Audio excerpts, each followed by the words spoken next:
Como saben, yo tengo una cuenta de YouTube que le invito a todos los que están aquí. Ya tengo más de 10,000 seguidores. Mi cuenta de YouTube se llama General Arias Matos. Ya llegué a los 10,000 seguidores. Por ahí viene un certificado. Bélgica huyó. ¿Puede traerme algo para acorar este celular? ¿Se acuerdan esa palabra? Acorar. Para fijar este celular aquí, porque yo voy a grabar una parte para mi página de YouTube. De hecho, ya lo estoy haciendo. Porque hay que subir material prácticamente diario. Fíjense, siéntanse especiales. Porque estaba escrito en la voluntad del Eterno de que nos juntáramos esta mañana aquí. Esto estaba escrito que íbamos a estar en este mismo y único espacio dentro del insondable e inmensurable, que no puede ser medido, universo. Entonces, cuando confluyen espacio y tiempo, pues se da una coincidencia o una diosidencia astral. Esto no es una cosa que es para aguantarlo ahí, no importa, así mismo lo voy a subir a YouTube. Es para que no se me resbale, para que se quede ahí, mira. Pero algo que pese, porque eso no pesa. Aplica la física, eso no. Increíble. La mujer tiene magia. Ay de nosotros. Mira, otra mujer aportó una solución. Mírenlo ahí. Ya. Muchas gracias. Puedes retirarte. Bien. Fíjense, yo sé que aquí hay gente que nunca me habían visto. Hay muchos primer años. Mira, quedaron igualitos. Cuando yo ingresé, sean primer año, todo el mundo separado. Bien, yo quiero agradecer aquí la presencia, no solo la facilidad que nos dio el señor director general, Guzmán Peralta, sino del amigo y hermano Juan Guzmán, quien se encuentra con nosotros, que es el subdirector, el señor rector Cecilio Gramonte, que se lo dije, no le dije tú vas a llegar a rector, pero estás haciendo todo lo posible para llegar. Completó sus especialidades, completó su trabajo, hizo un trabajo aquí para transformar este centro educativo en algo de una marca a nivel de nuestro país. No vamos a decir que va a estar a nivel de Harvard, ¿verdad? Ni de Boston College, pero sí tiene un nivel bastante elevado. Y aquí hay mucha gente, muchos obreros y obreras de la educación, que a veces con baja motivación, a veces no con el salario que cumplirían sus necesidades, no sus caprichos, pues rinden un trabajo aquí y vienen siempre con esa pasión, porque el que enseña tiene esa vocación. Yo me doy cuenta cuando la persona tiene vocación de maestro, cuando muestra una emoción, iba a decir por enseñarnos, por aprender. Y entonces, de manera no mezquina, esos conocimientos los proyecta a la gente, a todo el que lo quiera. Bueno, el auditorio está prácticamente lleno. Sean bienvenidos todos. El tema es geopolítica y situación global. Ese es el tema. Pero yo voy a hacer lo mismo que hice en una ponencia que tuve en Punta Cana el jueves de la semana pasada, que me dieron muy poco tiempo. La AIESEC, que es una organización internacional de alumni, de egresados de universidades, y lo dividí en 4 puntos. Hay un excelente, ese mapa fue lo que yo pedí. Yo pedí un mapa y una copa con agua, la copa con agua está ahí. Me están dando mucho. Entonces yo espero cumplir la expectativa. Fíjense, lo dividí en 4 temas. Voy a hacer una introducción corta sobre geopolítica, porque hay gente que no tiene en la mente lo que es geopolítica, cómo eso sigue articulándose. Luego la crisis del liderazgo, la decadencia de Occidente, vamos a hablar un poco de orden mundial y por último de situación mundial. Y los escenarios geopolíticos, si ustedes no se han dormido, si los he mantenido interesados por 40 o 45 minutos, pues hacemos unas cuantas preguntas y respuestas, una sección de preguntas y respuestas. Hay una persona que yo lo llamé, lo contacté dentro de otros y lo invité a que nos acompañe aquí. Lo que estamos viendo en el IPES ahora. Lo que estamos viendo en los niveles que ha alcanzado la educación policial en la República Dominicana y militar, cuando se escriba esa historia, no se puede obviar el nombre de ese señor de alta estatura, pero de bajo perfil, el doctor Ricardo Peguero Mentor. Pido un aplauso para él.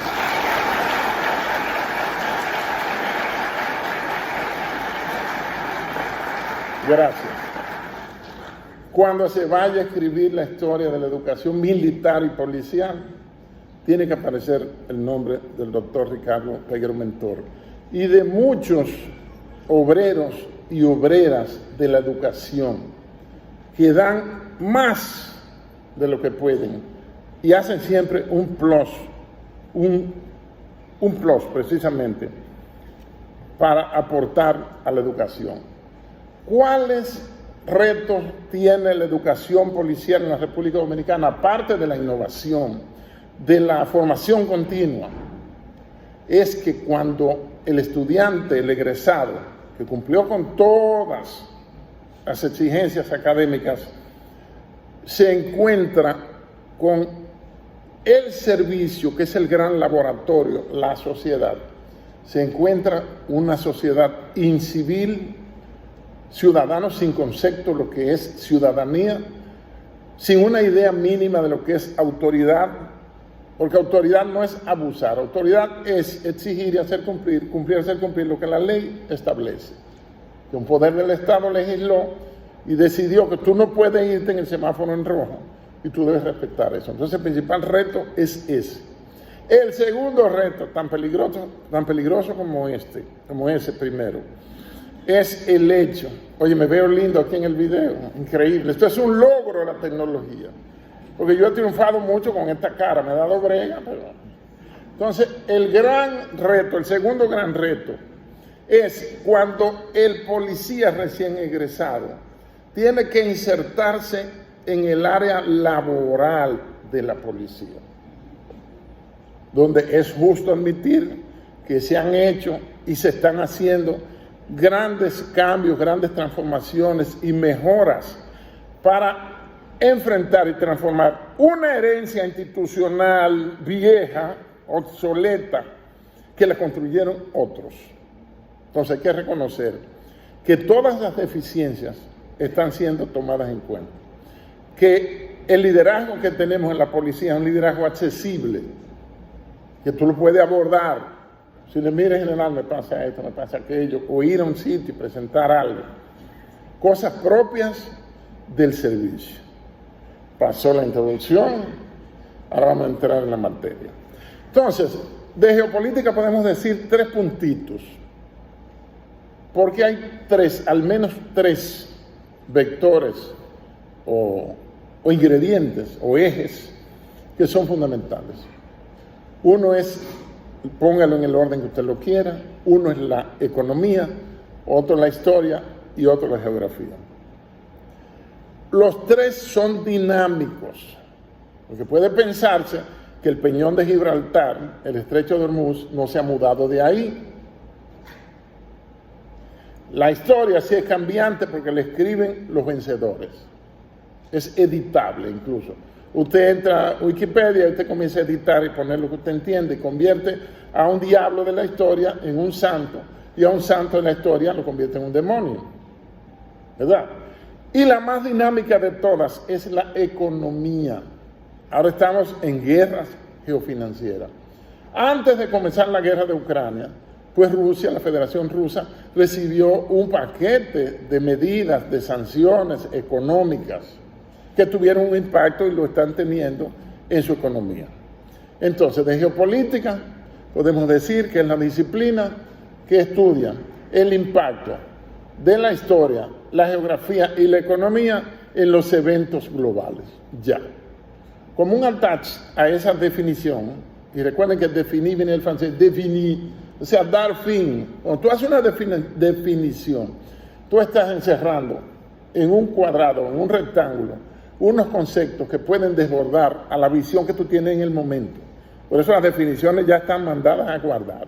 Ahora se utiliza la palabra abordaje, que tú tienes un abordaje determinado tema, otro va a tener otro, se pueden contrastar los dos, aplican el método hegeliano, que consiste en que hay una tesis, se opone a ella una antítesis, y de la lucha, del choque entre las dos, surge una síntesis que es el status quo. Tesis, antítesis y el status quo. Entonces, el attach que le puedo poner al abordaje de geopolítica es geoestrategia, que en el famoso libro de Brzezinski, El tablero mundial, él dice, geoestrategia es la gestión estratégica de los recursos geopolíticos. Ustedes no ven que potencias como China, que es la gran aspiradora de commodities, de recursos naturales del mundo, no tenían tierras raras, pero aquí en el sur hay tierras raras, que son los 17 elementos de la tabla periódica, los elementos, los lantánidos que están a la izquierda abajo, los que estudiamos el bachillerato en el siglo pasado, pues estudiábamos eso. Y esas tierras raras fueron vendidas. Es decir, tú no tienes determinados materiales estratégicos, pero tu economía, tu nivel de negocios y tus relaciones win-win, ganar-ganar que ha tenido China desde su último repunte, los últimos 25 años, pues le permite comprar recursos del mundo entero. Pasamos al primer punto, que es la geopolítica. Ahora sí que vamos a entrar. Ustedes sabían que hay una crisis de liderazgo.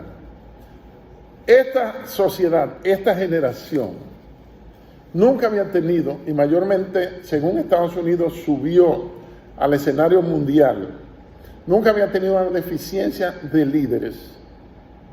Por ejemplo, grandes pensadores. En los años 60 y 70, murió hace menos de un año, el armador de la situación mundial y del orden mundial que estamos viviendo ahora, y del orden mundial de la Guerra Fría, que es Henry Kissinger. Al lado de Kissinger puede sentarse, pero un poquito más abajo, Zbigniew Brzezinski. Se pueden agregar ahí. Se puede agregar en el área del poder militar aéreo a Spigman. Hay otros pensadores que son inclinados al mal, como Robert Kagan, con K, o Kagan, porque en español suena mal eso de Kagan, que escribió un libro sobre la política norteamericana hacia el nuevo siglo. Y ahí dice, para poder continuar nuestra influencia global, tenemos que provocar en el nuevo siglo un gran evento que conmueva al mundo, un nuevo Pearl Harbor. Ese es uno de los diseñadores de lo que pasó el 11 de septiembre de 2001, que ese mismo día cumplía 60 años que se dio el primer Picasso del Pentágono, el coronel de ingeniería Leslie Groves. Coincidencias. Entonces hay una crisis de liderazgo. Por ejemplo, usted ve, dando nombre, tiene que ser dando nombre, Anthony Blinken. Anthony Blinken es el secretario de Estado, pero no se le ve, yo no sé si ustedes lo han visto, no se le ve profundidad estratégica, no se le ve como que pueda desarrollar una visión de hacia dónde vamos, un quo vadis, para dónde vamos. Ya se murieron los grandes pensadores, el que llenó, para bien o para mal, todos 50 años de pensamiento norteamericano y mundial, Henry Kissinger. Y ahora tenemos una crisis de liderazgo. Nada más hay que ver, con todo el respeto, quién es el presidente de Estados Unidos, que vive cayéndose como un niño que está aprendiendo a caminar.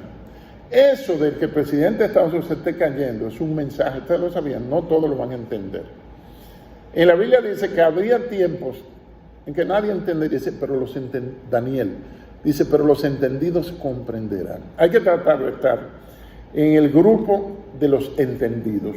El hecho de que el presidente esté cayendo, nos están diciendo hace tiempo, y que sea ese el presidente, nos están diciendo, nos estamos cayendo.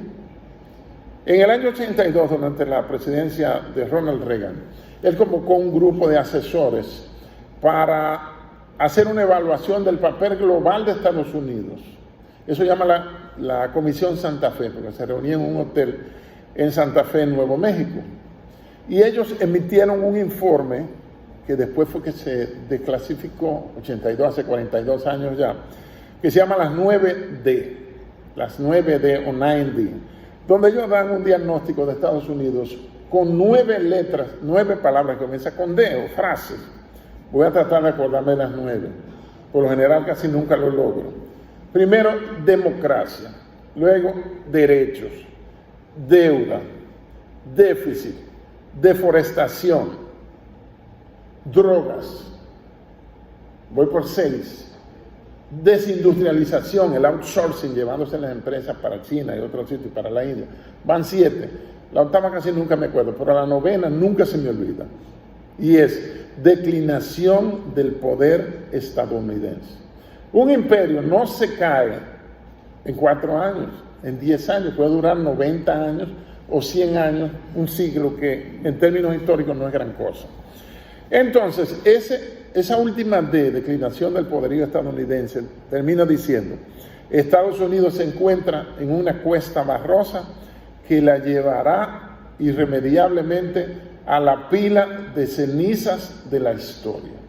En eso es que nosotros estamos ahora mismo, bajando a la pila de cenizas. Entonces, hay una crisis de liderazgo y fruto de esa crisis de liderazgo hay una decadencia de Occidente. ¿Pero qué es Occidente? Occidente geopolítico no es el Occidente necesariamente geográfico. El Occidente es un estilo de vida, es el American Style of Life, el estilo de vida americano, el American Dream. Casi todos nosotros, por lo general, lo lógico es que ensayemos a vivir o a ser norteamericanos. ¿O cómo lo habríamos hecho si hubiésemos nacido norteamericanos en Estados Unidos? Pero ahora hay un proceso de relevo, que Antonio Gramsci habla de eso, en el sentido de que Estados Unidos ya va saliendo del escenario global. Fíjense que ya no se habla, y no me voy a meter en ese tema, solo se habla de guerra, solo se habla de amenazas nucleares, no se habla de sentarnos en la mesa de negociación. Ya no se ven los grandes diplomáticos controlando a las potencias militares, a sus propios países. Entonces estamos necesariamente en un proceso de decadencia de Occidente. ¿Quién encabeza Occidente? Estados Unidos. Y si la cabeza está cayendo, pues el resto del cuerpo también. No es que me alegre, no es que me alegre, no es que me convenga, es un conocimiento de la realidad. Si no conocemos o tenemos un abordaje o un conocimiento aproximado de la realidad que nos envuelve, pues no podremos en realidad movernos en ella, transformar la realidad, enfrentar la realidad y sobrevivir a la realidad. Entonces la crisis de liderazgo está pariendo, está gestando, está produciendo lo que se llama la decadencia de Occidente. Estados Unidos tiene 100 años que no gana una guerra. 1895, Estados Unidos entra al escenario mundial con el presidente Theodore Roosevelt, primo de Franklin Delano Roosevelt, y participa en la Guerra de Liberación de Cuba, donde la República Dominicana dotó al proceso a un centauro, a un estratega, a un líder que es registrado en la historia dentro de los grandes estrategas, que se puede sentar al lado de Alejandro Magno, de Napoleón, iba a decir uno, pero eso es que usted no va a estar de acuerdo, y se llama Máximo Gómez. Entonces Estados Unidos entra en esa guerra de liberación de Cuba contra España, porque España fue perdiendo sus colonias por un beneficio que ellos iban a obtener. Entonces participaron ahí, venció Cuba, apoyada por Estados Unidos, y entonces se quedaron con Guantánamo para tener un enclave que tiene una ubicación estratégica, porque Cuba es geografía. Entonces, hay una crisis de liderazgo, de pensadores, hay think tanks, está la Comisión Trilateral, está la CFR, que es la Commission for Foreign Affairs, algo así. Y Occidente, como una civilización, nosotros somos la única civilización en la historia universal que ha sido bombardeada como ninguna por imágenes. Si aquí somos 400 personas, 300 personas, cada uno tiene por lo menos un celular y yo tengo 2. Entonces eso indica que estamos expuestos a todo, a que desde el celular verifiquen dónde vamos, dónde pagamos, dónde entramos, porque todo lo ponemos ahí. La cuenta bancaria, los que tienen la desdicha de tener Facebook, y así por el estilo. Y la maravilla del WhatsApp. Todos estamos atados a un cepo geopolítico, que es un cepo digital. Entonces nos movemos en medio de esta granja humana, como dice Salvador Freixedo, que tiene deficiencia de liderazgo, de líderes, que está en un proceso de decadencia. Y ahorita citaba a Antonio Gramsci, donde él dice, hay un hegemón, de ahí viene la palabra hegemonía, así un gran jefe, hay un hegemón que no acaba de fallecer y un nuevo hegemón que no acaba de surgir. Ya ustedes saben cuáles son, Estados Unidos y China. Y dice, en ese intermezzo, en ese medio, en ese interludio, surgen los monstruos y las incertidumbres. Estamos en una etapa de monstruos e incertidumbres. Esta mañana cuando desperté, inmediatamente puse noticias internacionales para ir escuchando, por si acaso había pasado algo peor que lo que yo estuve viendo noticias internacionales y conferencias anoche al disponerme a dormir. Fíjense cómo estamos en una espiral de violencia donde no se sabe cuándo va a sonar el primer bombazo.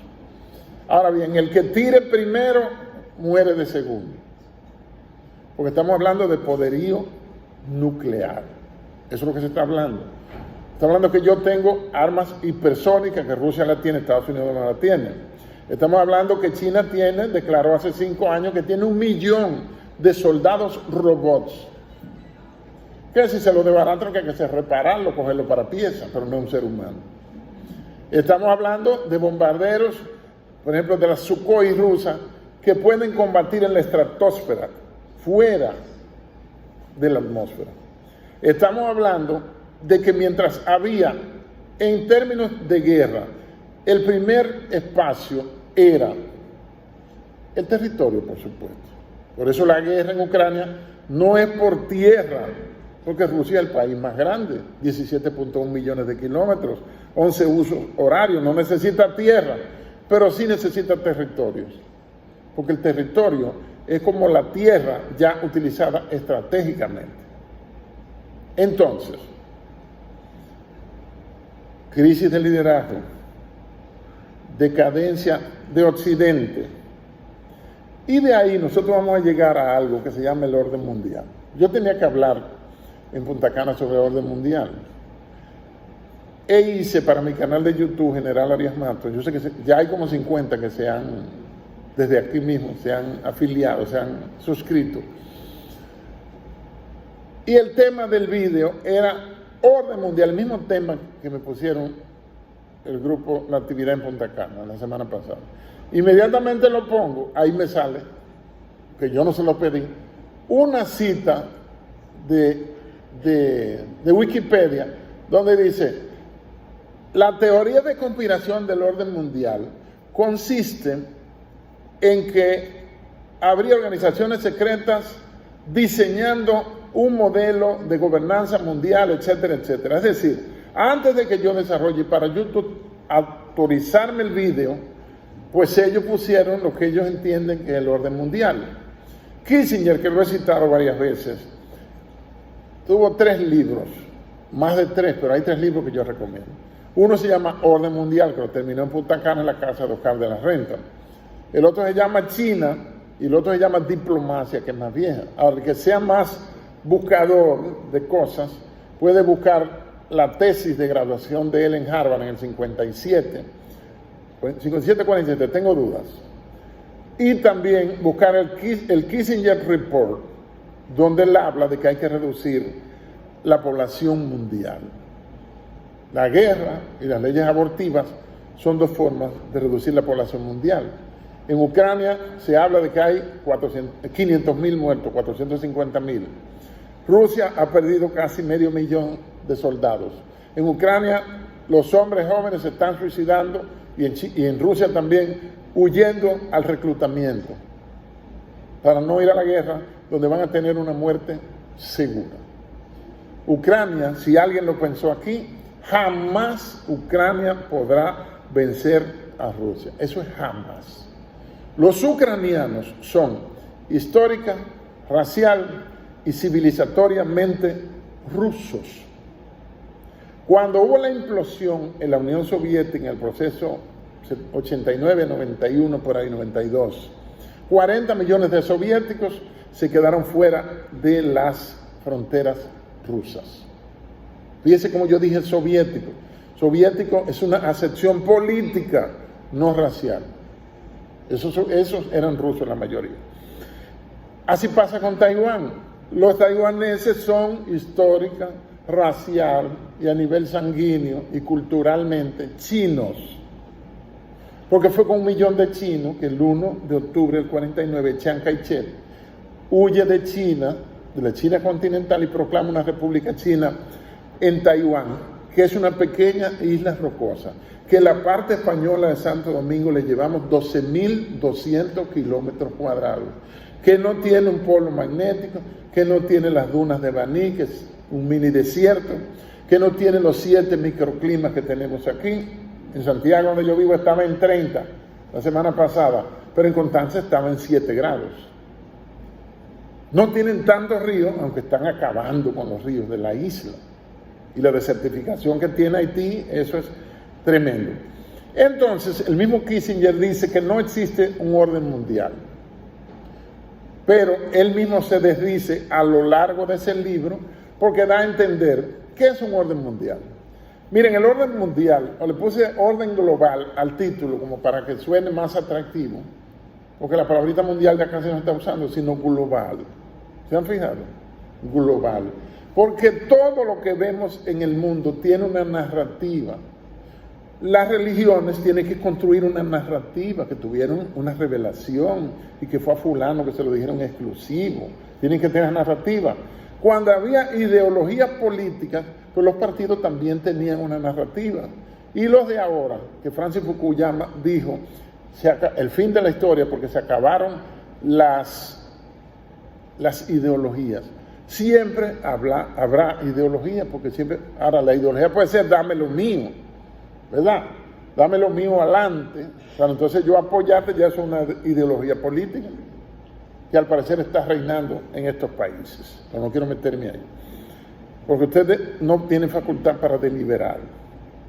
Yo logré esa facultad cuando pasé a retiro. Si yo sé que el retiro es tan bueno, me retiro antes. Entonces, orden mundial, un abordaje fácil, sencillo, comprensible. Orden mundial es la distribución en un momento histórico específico del poder mundial o del poder global, como a ustedes les gusta. Inmediatamente pensamos en cuáles son las potencias. El Consejo de Seguridad de las Naciones Unidas es un ejemplo de eso. Está la Asamblea General. Todos los países son miembros y tienen voz y voto en la Asamblea General, pero hay 15 que son el Consejo de Seguridad. Y de los 15 hay 5 miembros permanentes, que son Reino Unido, Estados Unidos, Francia, China y Rusia. Todos tienen bombas nucleares para ellos imponer su voluntad y que se haga en el mundo lo que ellos digan. Porque tienen el poder de veto, es decir, el poder de echar para atrás lo que apruebe la Asamblea General. ¿Qué más? Entonces, el orden mundial, ¿cómo está distribuido el orden, el poder? Porque las potencias tienen poder e influencia. Tienen que tener no solo las capacidades militares, diplomáticas, económicas, el PIB. ¿Cuál ustedes creen que es el principal portaaviones que tiene Estados Unidos? El Gerald Ford. El principal, ni el Chester Nimitz tampoco, ni el Enterprise. El principal portaaviones de Estados Unidos es el dólar. Porque tienen el señoriage, el señorío, de que solo la libra esterlina vale más que el dólar. El dólar lo recibe todo el mundo, en todos los países prácticamente. Yo fui a Brasil en 2010 ahí me dio brega el presidente Lula cambiar unos dólares. Y te hace una fotocopia de pasaporte, tiene que llevar el pasaporte y todas esas cosas, para cambiarlo por reales, que es la moneda de allá en Brasil. Entonces, el dólar, hay una institución en Estados Unidos que se llama la Reserva Federal. La Reserva Federal es una gran impresora de dinero inorgánico que lo manda para el mundo. Un señor que no es santo de mi devoción, que se llama Carlos Marx, dijo, o le atribuyen esa frase, dice, el oro circula porque tiene valor.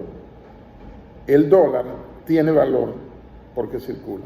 Voy a cortar aquí el vídeo, porque ya llegan los 30 minutos que estoy haciendo para YouTube, y por favor suscríbanse como una amenaza. Gracias.